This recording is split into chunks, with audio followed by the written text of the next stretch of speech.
জাতীয় থেকে আন্তর্জাতিক প্রান্তিক জনপদ থেকে নগর চারপাশ। ঠিক কী ঘটছে এই মুহূর্তে তা নিয়ে আয়োজন এখন চারদিক। সঙ্গে আছি আমি তৌহিদুর রহমান। ত্রয়োদশ জাতীয় সংসদ নির্বাচনের জন্য ৩০০ সংসদীয় আসনের সীমানা পুনর্নির্ধারণ করে চূড়ান্ত তালিকা প্রকাশ করেছে নির্বাচন কমিশন। এতে ব্রাহ্মণবাড়িয়া ২ আসনের বিজয়নগর উপজেলার ৩টি ইউনিয়ন থেকে হরসপুরকে নেওয়া হয়েছে ৩-এ। গাজীপুর ৬ নামে একটি আসন বেড়ে যেখানে কর্পোরেশনের কালীগঞ্জ উপজেলা ও সিটির ২১টি ওয়ার্ড যুক্ত করা হয়েছে। বাগেরহাটে কমে করা হয়েছে ৩টি আসন। বৃহস্পতিবার সন্ধ্যায় সংসদীয় আসনের চূড়ান্ত এই প্রজ্ঞাপন প্রকাশ করে কমিশন। ত্রয়োদশ জাতীয় সংসদ নির্বাচনকে সামনে রেখে মোট ৩৪টি সংসদীয় আসনে ২,০০০ অভিযোগ আমলে নিয়ে টানা ৪ দিন শুনানির পর মাত্র ৩৯টি আসনের সীমানা রদবদল করে সীমানা নির্ধারণ চূড়ান্ত করে ইসি।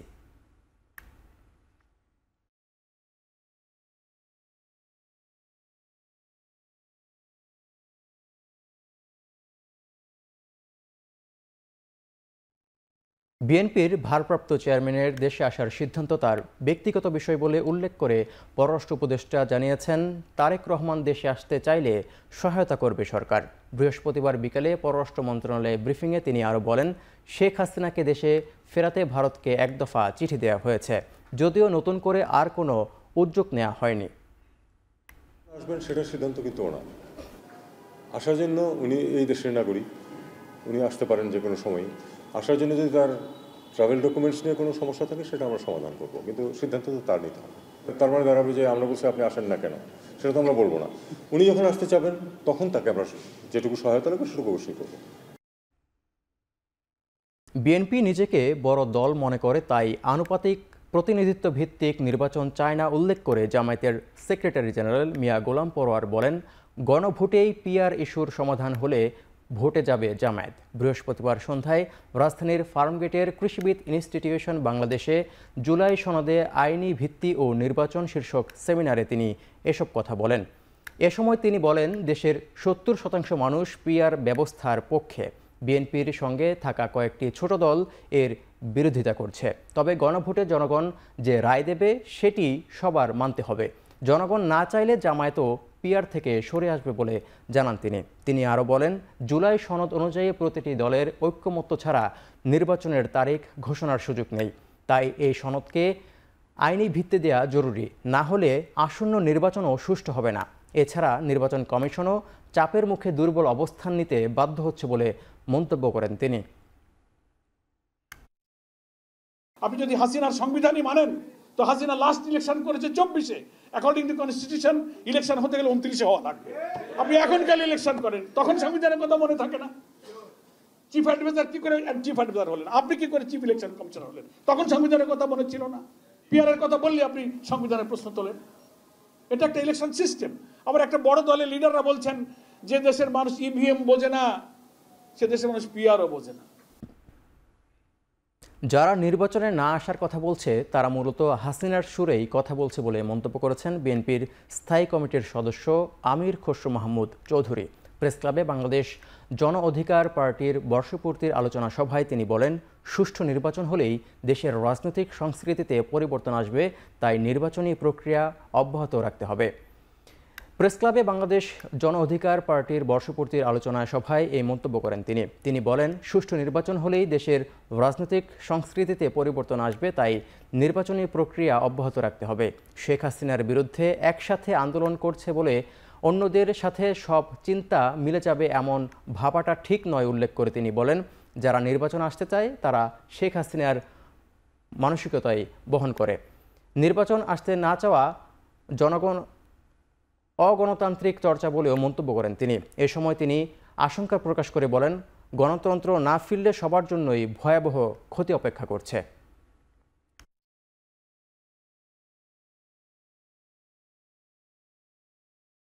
কিছু লোক মনে করছে এখন নির্বাচনের আগে তাদের দাবি দেওয়া না মানলে নির্বাচনের বিষয়টা তাদের কাছে গ্রহণযোগ্য নয়।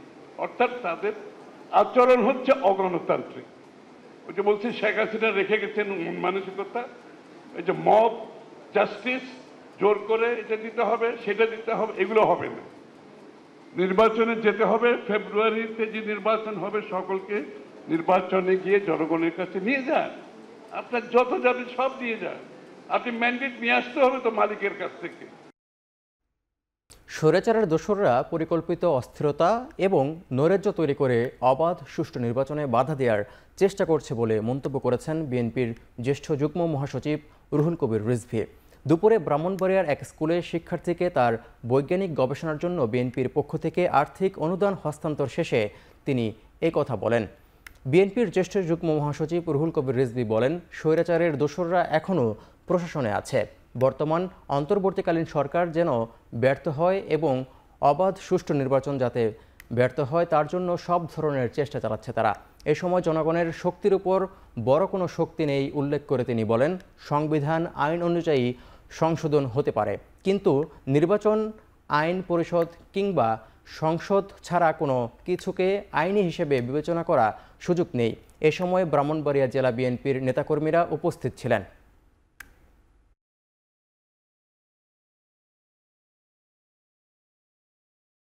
প্রশাসনের যে ব্যক্তিরা দায়ী তারা তাদেরকে দেশ ছেড়ে চলে যাওয়ার জন্য গ্রিন সিগন্যাল দেওয়া হয়েছে পাসপোর্ট ডিপার্টমেন্টকে দেওয়া হয়েছে যে হ্যাঁ এদেরকে পাসপোর্ট দেওয়া যেতে পারে।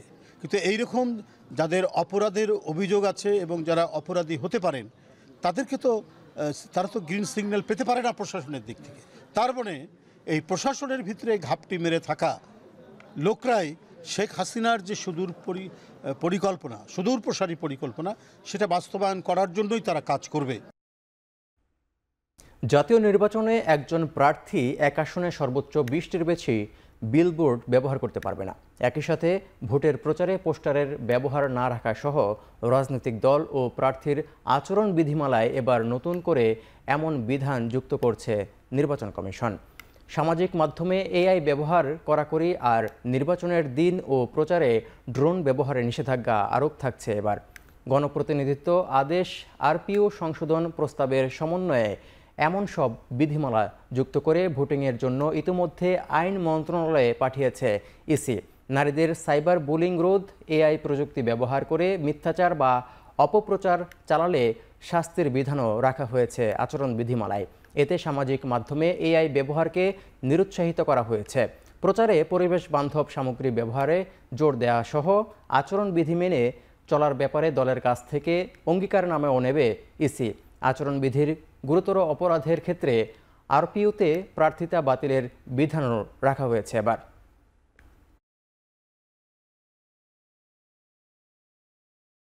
আরএফএল ওয়াটার পাম্পের অটো থার্মাল টেকনোলজি, যা বেশি হিটে নষ্ট হয় না, শতভাগ মসৃণ ব্রাশ ইম্পেলার নিশ্চিত করে অধিক পানির flow. RFL water pump on করলে পানির তুফান।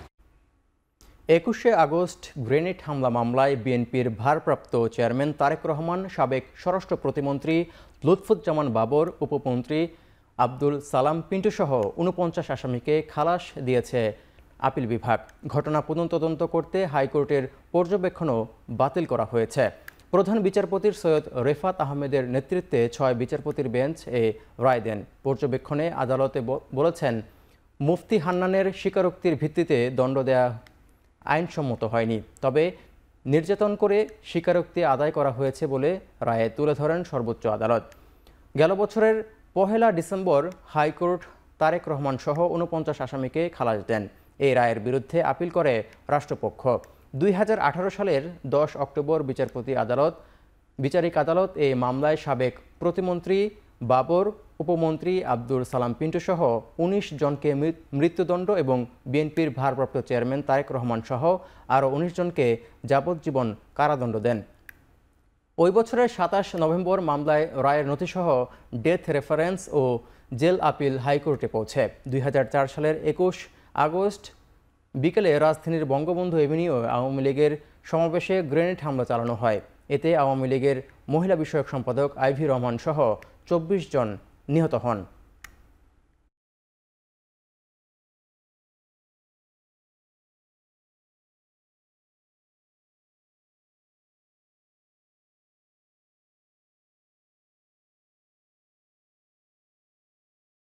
জনাব তারেক রহমান সাহেব ন্যায় বিচার পেয়েছেন। আমরা বিএনপির পক্ষ থেকে আল্লাহর দরবারে শুকরিয়া আদায় করছি। যারা আপিল করতে পারেননি এবং যারা দেশে উপস্থিত ছিলেন না, তাদের বেলায়ও সেই খালাসের আদেশ যেটা হাইকোর্ট বলেছিলেন যে এই খালাসের আদেশ তাদের বেলা প্রযোজ্য হবে, এটাও আজকে আমাদের অ্যাপেলেট ডিভিশন থেকে এটা বহাল আছে। আপিল বিভাগ যেটি সেপারেশন অফ পাওয়ার যে নীতি আছে এই নীতিকে ভায়োলেট করে, এই জন্য রাষ্ট্র কি করবে, আদালত কোর্ট কি করবে, সরকার এটি তাদের দায়িত্ব, কোর্ট সেটা ডিকটেট করবে না। এই জন্য সেখানেও বলেছেন এই অবজারভেশনগুলোকে এক্সপান্স করে দিয়েছেন। 21শে আগস্ট গ্রেনেড হামলা মামলায় বিএনপির ভারপ্রাপ্ত চেয়ারম্যান তারেক রহমান খালাস পাওয়ায় রায়কে স্বাগত জানিয়েছেন দলের চেয়ারপারসনের উপদেষ্টা জয়নুল আবেদিন ফারুক। বৃহস্পতিবার জাতীয় প্রেস ক্লাবের সামনে নির্বাচন নিয়ে ষড়যন্ত্রের প্রতিবাদে আয়োজিত অবস্থান কর্মসূচিতে তিনি বলেন, নির্বাচন নিয়ে শুধু জামায়াতের ষড়যন্ত্র একার না, এর সাথে শেখ হাসিনাও জড়িত। এই ষড়যন্ত্রের জামায়াতের কোনো লাভ হবে না, লাভবান হবে আওয়ামী লীগ। এ সময় তিনি আরও বলেন, পিআরের ধোয়া তুলে যারা নির্বাচন ভণ্ডুল করতে চায় তাদের সেই অপচেষ্টা জনগণ রুখে দেবে। বিভিন্ন ইস্যুতে মতবিরোধ থাকলেও ৭১ এবং সংবিধান নিয়ে কোনো অন্যায্য দাবি মানা হবে না বলেও মন্তব্য করেন তিনি।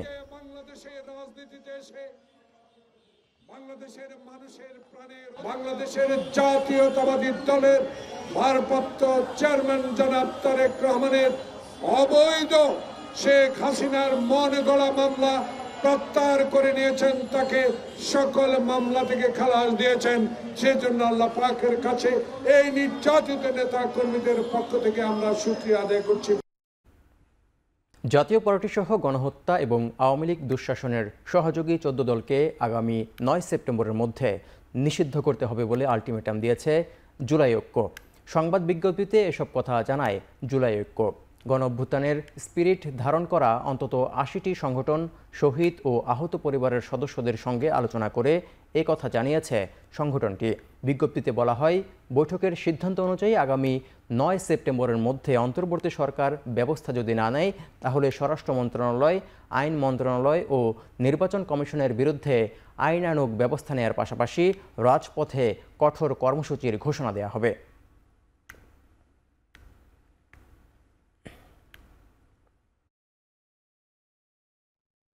টেলিকমিউনিকেশন নেটওয়ার্কিং লাইসেন্স পলিসির অনুমোদন দেওয়া হয়েছে বলে জানিয়েছে প্রধান উপদেষ্টার বিশেষ সহকারী ফয়েজ আহমেদ তৈয়ব।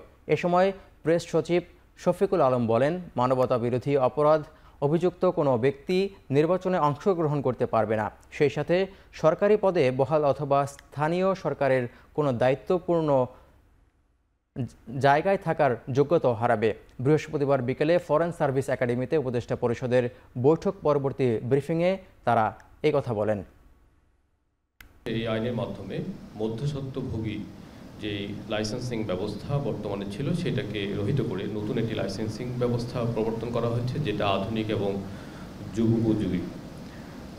একই সাথে এই আইনের মাধ্যমে বাংলাদেশের টেলিযোগাযোগ খাতে যারা ব্যবসা করেন তাদেরকে সার্ভিস কোয়ালিটি অফ সার্ভিস অর্থাৎ সেবা মানের নিশ্চয়তা এবং সেবার যে কাভারেজ তার নিশ্চয়তার ভিতরে আনা হয়েছে। তারেক রহমান যেন দেশে ফিরে রাষ্ট্র পরিচালনা করতে না পারে, এজন্যই নির্বাচন বানচালায় ষড়যন্ত্র চালাচ্ছে বলে অভিযোগ করেছেন বিএনপির ভাইস চেয়ারম্যান শামসুজ্জামান দুদু। কারণ ডক্টর ইউনূস নিজেই জাতির কাছে কথা দিয়েছেন তিনি একটি ঐতিহাসিক জাতীয় সংসদের নির্বাচন। গত 3টি নির্বাচন শেখ হাসিনা আত্মসাৎ করেছে, খুন করেছে, ধ্বংস করেছে। সেই ধ্বংসের স্তূপের উপরে গণতন্ত্রের পতাকা ওড়ানোর যে দায়িত্ব, সেই দায়িত্ব বর্তমান সরকার নিয়েছে। বিএনপি সেই সরকারকে সমর্থন জানিয়েছে। বিশেষ বিশেষ মহল সেই ঘোষণাকে, সেই প্রতিশ্রুতিকে একটি ধোঁয়াচ্ছাপূর্ণ অবিশ্বাসের দিকে নিয়ে যাওয়ার চেষ্টা করেছে। দুর্নীতির মামলার আসামি শেখ হাসিনা ও তার ছেলে সজীব ওয়াজেদ জয়ের বিরুদ্ধে রেড অ্যালার্ট জারির পদক্ষেপ নিতে পুলিশ হেডকোয়ার্টারে চিঠি পাঠিয়েছে দুর্নীতি দমন কমিশন দুদক। প্লট জালিয়াতির মামলার তদন্তকারী কর্মকর্তারা এই চিঠি পাঠিয়েছে। চিঠিতে বলা হয়, শেখ হাসিনা ও তার ছেলে বিদেশে পলাতক। আসামির অবস্থান চিহ্নিত করে দেশে ফিরিয়ে এনে আইনের মুখোমুখি করতে আদালত ওয়ারেন্ট ইস্যু করেছেন। এদিকে চাঁদাবাজি, মনোনয়ন বাণিজ্য ও দলীয় তহবিল আত্মসাৎসহ অবৈধ সম্পদ অর্জনের অভিযোগে জাতীয় পার্টির চেয়ারম্যান GM কাদের ও তার স্ত্রী শেরিফা কাদেরের বিরুদ্ধে দেশ থেকে নিষেধাজ্ঞা দিয়েছেন বিচারিক আদালত। দুদকের আবেদনের প্রেক্ষিতে আদালত এই আদেশ দেন। গেল 20 মার্চ GM কাদেরের দম্পতি বিরুদ্ধে অনুসন্ধানে নামে সংস্থাটি।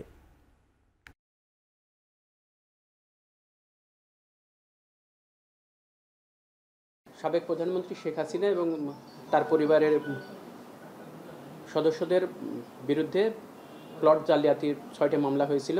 সেই মামলায় শেখ হাসিনা এবং সজীব আহমেদ ওয়াজেদ তাদের বিরুদ্ধে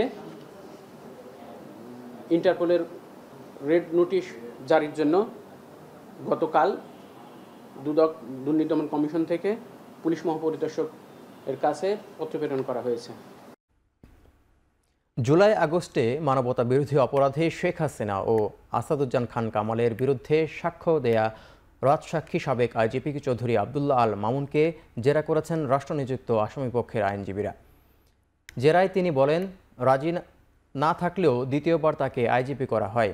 IGP করা নিয়ে গোপালগঞ্জ ইজম কেন্দ্রিক দ্বন্দ্বে জড়িয়ে পড়ে তৎকালীন প্রধানমন্ত্রী।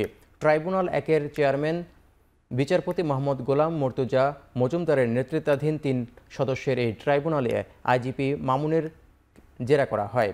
চৌধুরী মামুনকে জেরা করেন শেখ হাসিনা ও কামালের পক্ষে রাষ্ট্রনিযুক্ত আইনজীবী আমির হোসেন। বৃহস্পতিবার বিকেলে জেরা শেষে পরবর্তী সাক্ষ্য গ্রহণ 8 সেপ্টেম্বর নির্ধারণ করেন ট্রাইব্যুনাল। এর আগে মঙ্গলবার IGP তার সাক্ষীর জবানবন্দিতে আওয়ামী লীগ শাসনামলে পুলিশের রাজনৈতিক প্রভাব গ্রুপিংয়ের কথা তুলে ধরেন। জেরার সময়ে IGP হতে চাননি বলে জানান। এমনকি IGP হিসেবে ফের চুক্তিভিত্তিক নিয়োগ দেওয়ার সময় তৎকালীন প্রধানমন্ত্রীর মুখ্য সচিবকে না করেছেন বলেও জানান রাজসাক্ষী মামুন।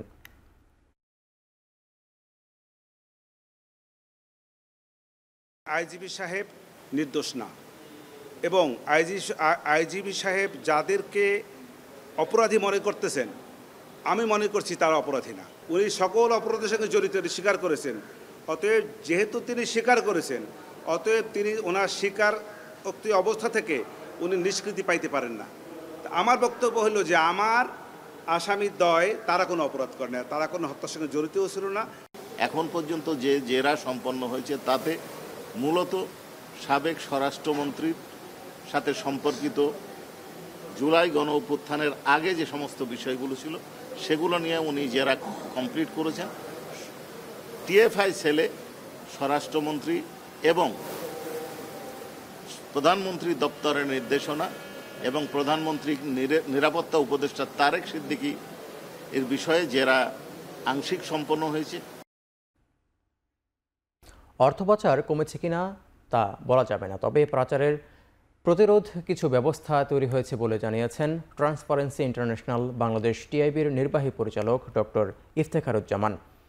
বৃহস্পতিবার সকালে ধানমন্ডিতে TIBর কার্যালয়ে সংবাদ সম্মেলনে তিনি বলেন, অর্থ পাচারের ক্ষেত্রে আগে ঢালাওভাবে ঋণ নিয়ে সেটাকে বিভিন্নভাবে জালিয়াতি করে পাচার করা যে সুযোগ ছিল সেটা বন্ধ হয়েছে। বলেন, ব্যাংকিং সেক্টরের যেই প্রভাবকরা সেখানে জড়িত ছিল তারা অনেকেই বিভিন্নভাবে দেশের বাইরে অথবা বিচারের মুখোমুখি আছে। সার্বিকভাবে ব্যাংকিং সেক্টর এখন আগের তুলনায় উল্লেখযোগ্য পরিবর্তন হয়েছে, সংস্কার হয়েছে, যার মাধ্যমে যে পদ্ধতিতে অর্থ পাচার হতো মোটা দাগে বিশাল অংশটা নিয়ন্ত্রিত হওয়ার দিকে গুরুত্বপূর্ণ পদক্ষেপ রাখতে পেরেছে বলেও উল্লেখ করেন তিনি। যদি আমরা এই অর্থ পাচারকে নিয়ন্ত্রণ করতে পারতাম তাহলে আমাদের যে বর্তমান জাতীয় তার 3.4% আরও বেশি হতে পারত। কাজে কস্ট অফ মানি লন্ডারিং কত হাই সেটার একটা পরিমাপক হচ্ছে এটি। কাজেই এটাকে অবশ্যই প্রতিরোধ করতে হবে।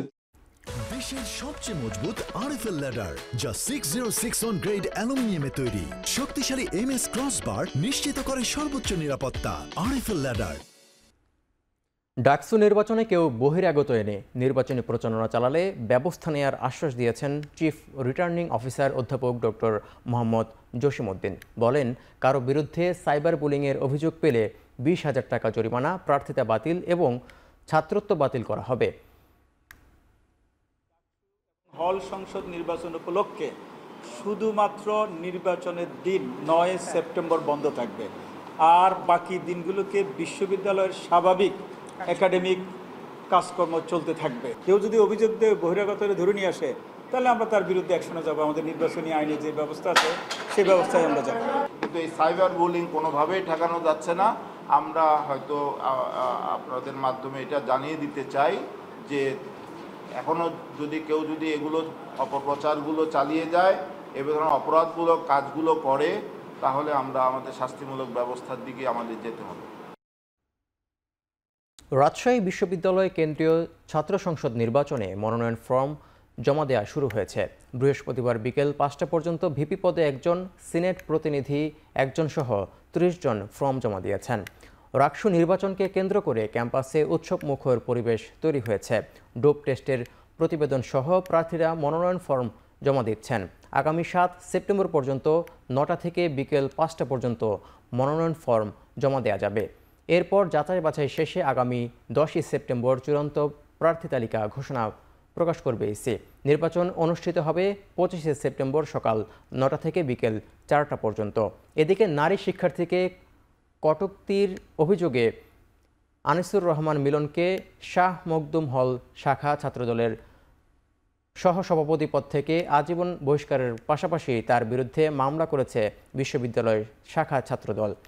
রাবি শাখা ছাত্রদলের সভাপতিত্ব সুলতান আহমেদ রাহি বাদী হয়ে দুপুরে নগরীর মতিহার থানায় এই মামলাটি করেন।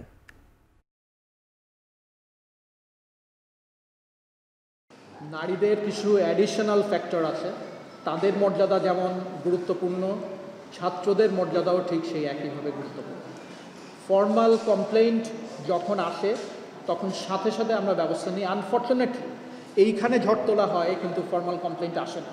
আমরা যে সিদ্ধান্ত নিয়েছি এখন সেটা হলো আমরা ফর্মাল কমপ্লেইন্টের জন্য অপেক্ষা করব না। আমাদের কানে আসবে, আমরা প্রয়োজনে তাদেরকে ডেকে নিয়ে আমরা তাদেরটা শুনে আমরা অ্যাকশনে যাব। প্রকৌশল শিক্ষার মানোন্নয়ন ও আন্তর্জাতিক সহযোগিতা বাড়াতে সেমিনারের আয়োজন করেছে ইনস্টিটিউশন অব ইঞ্জিনিয়ার্স বাংলাদেশ। বৃহস্পতিবার বিকেলে রাজধানীর রমনায় সংগঠনটির প্রধান কার্যালয়ে প্রকৌশলীদের নিয়ে এই সেমিনারের আয়োজন করা হয়। এ সময় বক্তারা বলেন, দেশের প্রকৌশল শিক্ষাকে বৈশ্বিক মানের সাথে সামঞ্জস্যপূর্ণ করা এখন সময়ের দাবি। এর জন্য শক্তিশালী স্বীকৃতি কাঠামোর পাশাপাশি একাডেমিক ও শিল্প খাতের কার্যকর সমন্বয় এবং আন্তর্জাতিক মানদণ্ডের দক্ষতা বাড়ানো প্রয়োজন। সেমিনারের মূল প্রবন্ধ পাঠ করেন ইঞ্জিনিয়ার্স অস্ট্রেলিয়ার head of credentials doctor Zubair Sayed. এ সময় তিনি অস্ট্রেলিয়ার প্রকৌশলী শিক্ষার স্বীকৃতি ও দক্ষতা যাচাই প্রক্রিয়ায় অভিজ্ঞতা তুলে ধরেন। বলেন, দক্ষতা ভিত্তিক মানদণ্ড প্রকৌশলীদের আন্তর্জাতিক স্বীকৃতি, পেশাগত উন্নয়ন ও বৈশ্বিক কর্মসংস্থানের জন্য অপরিহার্য।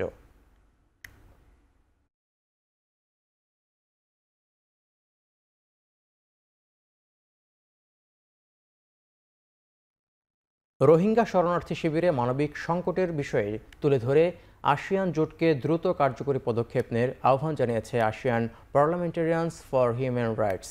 এছাড়া রোহিঙ্গাদের আশ্রয় দেওয়ার বাংলাদেশের প্রতি কৃতজ্ঞতা প্রকাশ করে সংস্থাটি। বৃহস্পতিবার সকালে রাজধানীর রিপোর্টার্স ইউনিটিতে এক সংবাদ সম্মেলনে এই আহ্বান জানায় আসিয়ান মানবাধিকার বিষয়ক সংস্থাটি। রোহিঙ্গা সংকট কোনো বিচ্ছিন্ন সমস্যা নয় জানিয়ে বিষয়টি আসিয়ানের পরবর্তী সভায় তুলে ধরা হবে বলেও জানায় আসিয়ান জোটের মানবাধিকার সংগঠনটি। এই সংকট আসিয়ান সংশ্লিষ্ট বিষয় উল্লেখ করে সংস্থাটি জানান, দ্রুতই রোহিঙ্গা সংকট উত্তরণ না হলে আসিয়ান অঞ্চলের স্থিতিশীলতা হুমকির মুখে পড়বে। এ সময় বিভিন্ন দেশ রোহিঙ্গাদের জন্য অর্থ সহায়তা কমিয়ে দেওয়ার, আসন্ন খাদ্য সংকট সমাধানে দ্রুত আসিয়ানকে একটি মানবিক তহবিল গঠনের অনুরোধ জানায় ASEAN parliamentarians for human rights.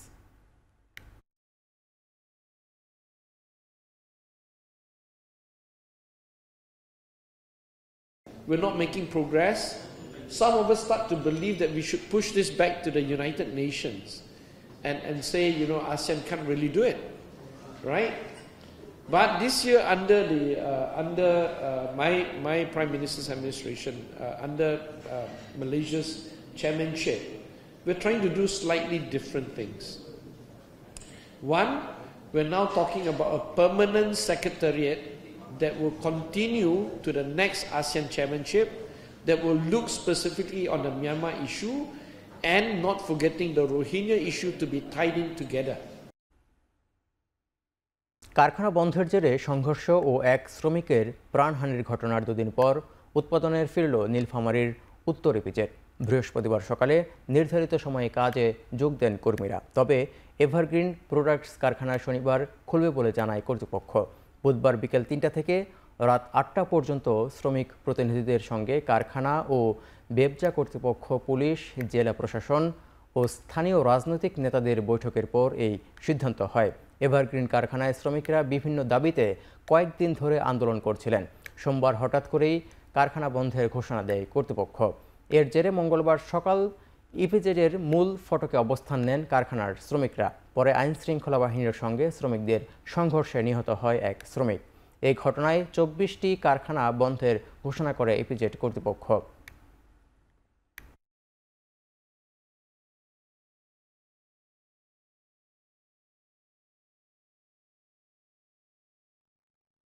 রাজধানীর সোহাগ পরিবহনের মালিবাগ কাউন্টারের সামনে সিগারেট খেতে নিষেধ করা নিয়ে বাস কাউন্টারের ভাঙচুর ও হামলা চালিয়েছে দুর্বৃত্তরা। বুধবার রাত 11:30টার দিকে এই ঘটনা ঘটে। এই ঘটনায় কাউন্টারে থাকা 10 থেকে 12 জন কর্মচারী সহ সোহাগ পরিবহনের পরিচালক আলী হাসান তালুকদার পলাশ আহত হয়েছেন। হামলায় গুরুতর আহত পলাশের ড্রাইভার মাসুদকে ঢাকা মেডিকেল কলেজ হাসপাতালে ভর্তি করা হয়। কাউন্টারের পাশাপাশি আলী হাসান তালুকদারের পলাশের বাসায়ও হামলা হয়েছে। সোহাগ পরিবহনের মালিক পক্ষ থেকে দাবি করা হয়, স্থানীয় স্বেচ্ছাসেবক দলের নেতা বিল্লালের নেতৃত্বে 25 থেকে 30 জন এসে অতর্কিত হামলা চালায়। কাউন্টারে ভাঙচুরের ফলে যাত্রীদের মধ্যে আতঙ্ক ছড়িয়ে পড়ে। এই ঘটনায় এরই মধ্যে স্বেচ্ছাসেবক দল থেকে বিল্লালকে আজীবন নিষিদ্ধ করা হয়েছে।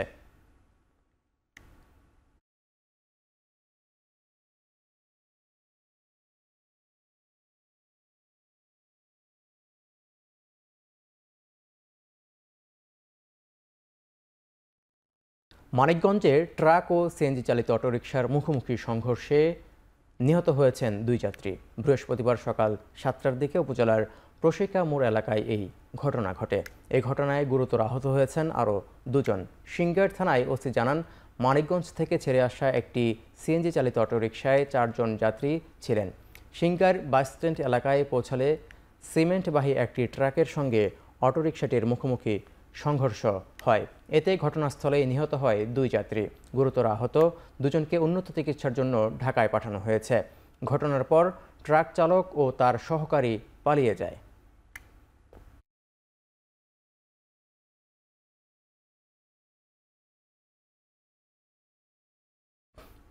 কক্সবাজারের বাঁশখালী নদীর তীরবর্তী এলাকায় চতুর্থ দিনের অভিযান চালিয়েছে বিআইডব্লিউটিএ। মোতায়েন করা হয় বিপুল পরিমাণে পুলিশ, সেনাবাহিনী ও আনসার সদস্য। বৃহস্পতিবার সকাল 10টার পর থেকে নদী পাড়ে শুরু হয় অভিযান। দুপুর পর্যন্ত গুড়িয়ে দেওয়া হয় প্রায় 70টি স্থাপনা। এ সময় বিআইডব্লিউটিএর পরিচালক জানান, উচ্ছেদে যতই বাধা আসুক অভিযান অব্যাহত থাকবে। এদিকে গেল 2 দিনে উচ্ছেদ অভিযানে বাধা দেয়ার 11 জনের নাম উল্লেখ সহ 350 থেকে 400 জনকে অজ্ঞাত আসামি করে মামলা করেছে বিআইডব্লিউটিএ। গত 24 আগস্ট বাঁকখালী নদীর সীমানায় থাকা দখলদারদের তালিকা তৈরি করে 4 মাসের মধ্যে উচ্ছেদ ও দূষণ নিয়ন্ত্রণে ব্যবস্থা নিতে সরকারের নির্দেশ দেয় হাইকোর্ট। এর পরিপ্রেক্ষিতে অভিযান শুরু করেছে বিআইডব্লিউটিএ।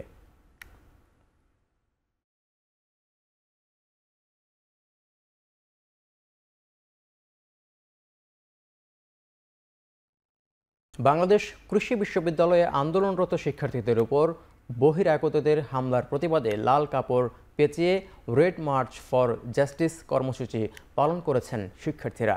বৃহস্পতিবার সন্ধ্যায় এই উপলক্ষে বিশ্ববিদ্যালয়ের একটি মৌন মিছিল করা হয়। পরে চোখ বেঁধে আইন প্রশাসন, সিন্ডিকেট সহ বিভিন্ন প্লেকার্ড প্রদর্শন করেন তারা। এ সময় শিক্ষার্থীরা অভিযোগ করেন, যেখানে শিক্ষার্থীদের নিরাপত্তা নিশ্চিত করা উচিত ছিল সেখানে প্রশাসন ও শিক্ষকরা নীরব, যা তাদের ব্যথিত করেছে। গত 31 আগস্টের হামলায় শিক্ষার্থীদের অস্তিত্ব, স্বপ্ন ও নিরাপত্তার উপর সরাসরি আঘাত বলেও মন্তব্য করেন তারা। পাশাপাশি ঘটনা তদন্ত প্রশাসনের তদন্ত কমিটি যাতে কোনোভাবেই শিক্ষার্থীদের বিরুদ্ধে না যায় সে দাবিও জানানো হয়।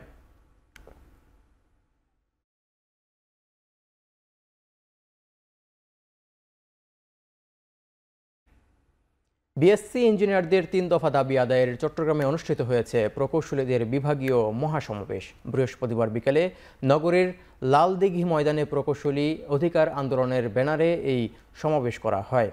এ সময় তারা বলেন, মেধাবীরা দেশে বৈষম্যের শিকার হওয়ার বিদেশে পাড়ি জমান। প্রকৌশলীদের মান রক্ষা করতে না পারলে দেশে মেধাশূন্য হয়ে যাবে। প্রযুক্তি বিজ্ঞানে দেশকে পিছিয়ে রাখার নিয়ম ভাঙতে হবে। বক্তারা আরও বলেন, বিএসসি ইঞ্জিনিয়াররা তাদের মাথায় ঘাম পায়ে ফেলে উত্তীর্ণ হয়ে দেখছে তাদের জায়গা ডিপ্লোমা টেকনিশিয়ানরা দখল করে রেখেছে। তারা অভিযোগ করেন, নবম গ্রেড হাতে কলমে ডিপ্লোমাকারীদের 33% পদোন্নতি কোটা থাকলেও বাস্তবে দেয়া হয় 50%। নবম গ্রেডে ন্যূনতম যোগ্যতা বিএসসি রেখে পরীক্ষার মাধ্যমে নিয়োগ 10ম গ্রেডকে কোটামুক্ত করে বিএসসিদের জন্য সুযোগ করে দেয়া এবং বিএসসি ছাড়া যেন কেউ প্রকৌশলী পদ ব্যবহার করার জন্য আন্দোলন করেছেন বিএসসি ইঞ্জিনিয়ার।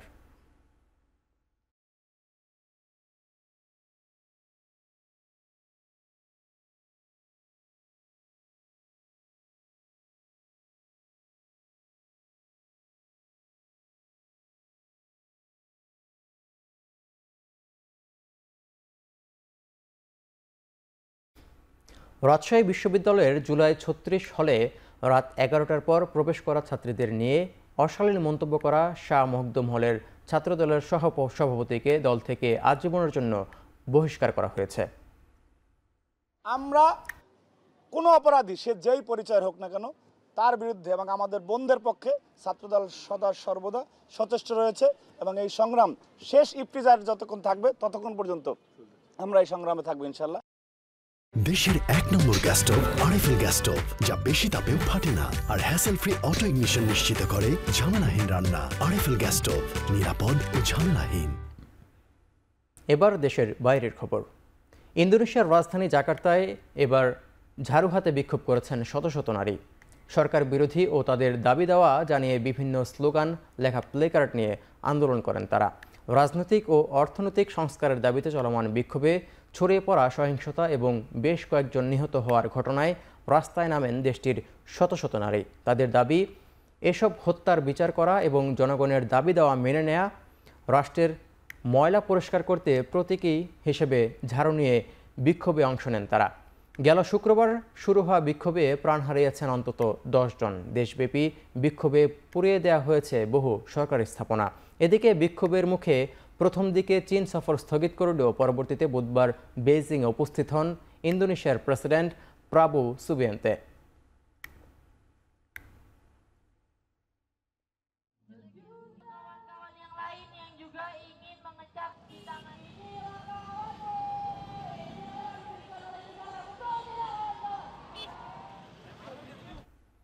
বৈধ কাগজপত্র ছাড়া ভারতে প্রবেশ করা বাংলাদেশ, আফগানিস্তান ও পাকিস্তানের নাগরিকদের অবস্থানের জন্য বিশেষ সুবিধা দেওয়া হয়েছে, যা 1 সেপ্টেম্বর থেকে কার্যকর হয়েছে বলে জানিয়েছে দেশটির স্বরাষ্ট্র মন্ত্রণালয়। 2024 সালের 31 ডিসেম্বর মধ্যে ধর্মীয় নিপীড়ন এড়াতে এই 3 দেশ থেকে যারা ভারতে প্রবেশ বা আশ্রয় নিয়েছে তাদের বিরুদ্ধে শাস্তিমূলক কোনো ব্যবস্থা নেওয়া হবে না। সংখ্যালঘু হিন্দু, শিখ, বৌদ্ধ, জৈন, পার্সি ও খ্রিস্টান সম্প্রদায়ের যারা পাসপোর্ট বা ভ্রমণ নথি ছাড়াই ভারতে প্রবেশ করেছেন তাদের সেখানে অবস্থানের অনুমতি দেওয়া হয়েছে। ভারতীয় স্বরাষ্ট্র মন্ত্রণালয় আরও জানিয়েছে, প্রতিবেশী দেশের নিপীড়িত সংখ্যালঘুরা ভারতীয় নাগরিকত্বের আবেদনও করতে পারবেন। অবৈধভাবে ভারতে বসবাসরত নাগরিকদের নিজ দেশে ফেরত পাঠানোর নির্দেশ দেয় ভারত সরকার।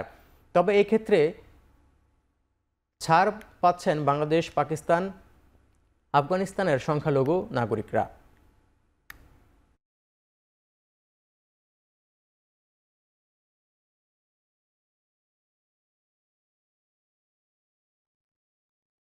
Ukraine president Volodymyr Zelensky Russia এলে তার সঙ্গে আলোচনায় বসতে প্রস্তুত রুশ প্রেসিডেন্ট ভ্লাদিমির পুতিন। তবে ইউক্রেনের সঙ্গে এ ধরনের বৈঠকের ফলাফল নিয়ে সন্দিহান মস্কো।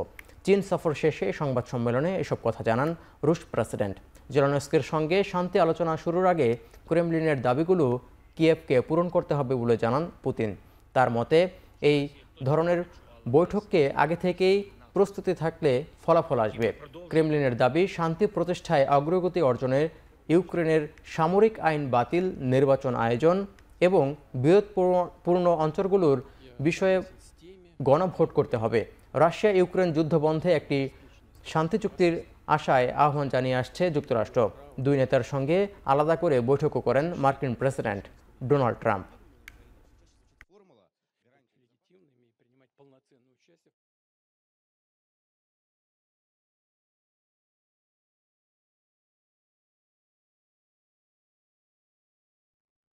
ইউক্রেন যুদ্ধে রুশ সেনাদের পূর্ণ সহযোগিতা করার প্রতিশ্রুতি দিয়েছেন উত্তর কোরিয়ার সর্বোচ্চ নেতা কিম জং উন। আর রুশ প্রেসিডেন্ট পুতিন বিশ্বাস করেন উত্তর কোরিয়া আর রাশিয়ার সম্পর্ক সাধারণ কোনো কূটনৈতিক সম্পর্ক নয়। চীনের বিজয় দিবসের কুচকাওয়াজে অংশ নেওয়ার পর দ্বিপক্ষীয় এক বৈঠক শেষে এসব কথা বলেন দুই রাষ্ট্রপ্রধান। এ সময় কিমকে রাশিয়া সফরের আমন্ত্রণ জানান পুতিন। বিপরীতে রুশ প্রেসিডেন্টের সুস্বাস্থ্য কামনা করেন উত্তর কোরিয়ার সর্বোচ্চ নেতা। উত্তর কোরিয়ার রাষ্ট্রীয় গণমাধ্যম জানায় শি জিনপিংয়ের আমন্ত্রণ রক্ষা করে প্রথমবারের মতো চীন ও রুশ প্রেসিডেন্টের সঙ্গে এক মঞ্চে দাঁড়ালেন কিম। ইউক্রেনে সংঘাত শুরুর পর রাশিয়াকে সমরাস্ত্র ও সেনা সদস্য দিয়ে সহযোগিতা করেছে উত্তর কোরিয়া। দুই নেতার সাক্ষাৎকারের পর এই সহযোগিতার পরিসর আরও বাড়তে পারে এমন আভাস দিয়েছে আন্তর্জাতিক গণমাধ্যম।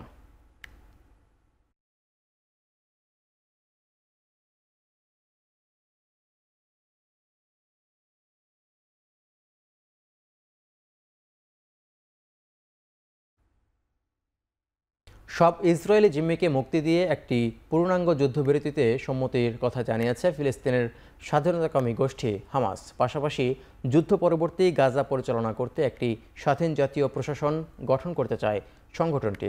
গাজায় হামলা আরও জোরদার করেছে ইসরায়েল। একদিনে প্রাণ হারিয়েছে অন্তত ৭৩ ফিলিস্তিনি। আইডিএফের সামরিক অভিযোগের মুখে উপত্যকাটির উত্তরাঞ্চল ছাড়তে বাধ্য করছে বাসিন্দারা। পাশাপাশি অধিকৃত পশ্চিম তীরের বেশিরভাগ অঞ্চল ইসরায়েলের আওতায় নেয়ার জন্য একটি পরিকল্পনা প্রকাশ করেছে ইসরায়েলের অর্থমন্ত্রী। পরিকল্পনাটিতে নেতানিয়াহুর অনুমোদনও চেয়েছেন তিনি।১৫৪ ভোট পেয়ে ক্রিকেটার্স ওয়েলফেয়ার অ্যাসোসিয়েশন অব বাংলাদেশের সভাপতি নির্বাচিত হয়েছেন ক্রিকেটার মোহাম্মদ মিঠুন। ২১৫ ভোটারের মধ্যে ভোটাধিকার প্রয়োগ করেছেন ১৯০ জন। শতকরা ভোটের হার ৮৮.৩৭%। প্রতিদ্বন্দ্বী প্রার্থী সেলিম শাহেদ ভোট পেয়েছেন ৩৪টি। বৃহস্পতিবার বিকেল ৩টা থেকে বিসিবি প্রাঙ্গণে কোয়াবের ভোট শুরু হয়। সাবেক ও বর্তমান ক্রিকেটাররা ভোটে অংশ নিতে জড়ো হন বিসিবিতে। কোয়াবের ভোটকে কেন্দ্র করে বিসিবিতে তৈরি হয় ক্রিকেটারদের মিলন মেলা। দীর্ঘ ২ দশক পর বিসিবিতে অনুষ্ঠিত হয়েছে কোয়াবের নির্বাচন।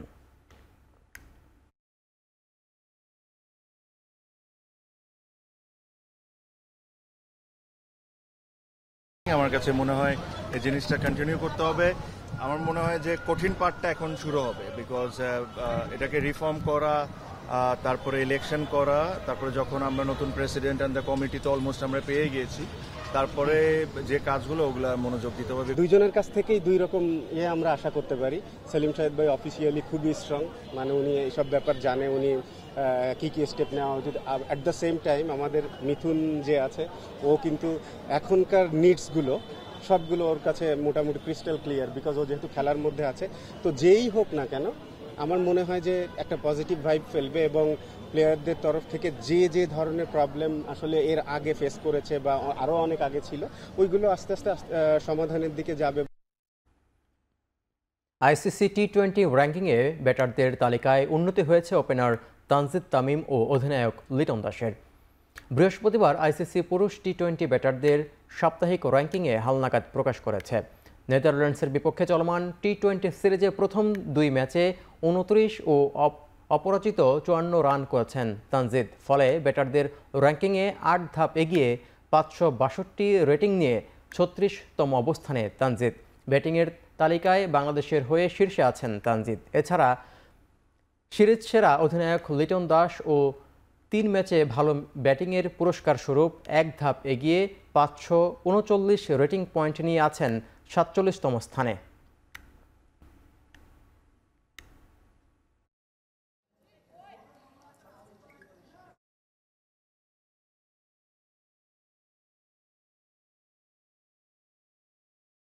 শেষ করছি এখন চারদিক। এখন টেলিভিশন ওয়েবসাইটে দেখতে ভিজিট করুন www.ekon.tv, ফেসবুকে দেখতে ভিজিট করুন facebook.com/tv.ekon এবং ইউটিউবে দেখতে ভিজিট করুন youtube.com/c/ekontv।